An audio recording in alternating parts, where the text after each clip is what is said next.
Ué, que coisa ali, problema, Não, sabe? foi- Já foi- começava a vir. Essa coisa ali é preocupante, mano. Há dias eu estava a fazer um live.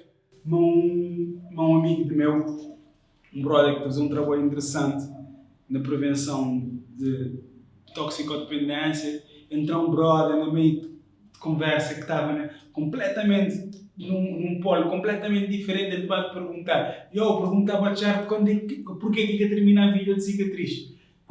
É claro, vídeo de cicatriz que foi terminado. É erro de principiante. Vamos, na altura, ainda ontem não está a falar dessa coisa ali. No vídeo, não está a fazer numa grande estúdio.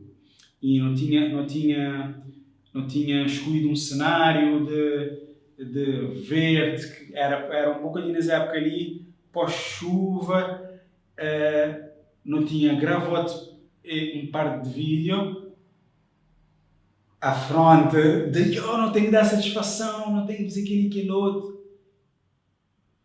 Não pôr teaser, acontecer muita coisa naquele meio tempo, nunca mais não consegui terminar o vídeo. E também, nunca mais Cabo Verde da chuva moda que ele fez lá. Foi não ter um cenário minimamente parecido para não dizer assim, ok, não te bem ligar, mas vídeo que foi terminado. E qualquer aprendizagem que um gajo trata lá. E se vou reparar, mas nem como trabalhar desde que era a altura, meu trabalho é silencioso até ele sair. Há aquelas coisas de teaser, de que fazer, vamos, vou só dizer que tinha coisa e vou conseguir perceber, e se vou realmente vou querer aprender, é que nesse meio não está, vou trabalho de depender de um data de mão.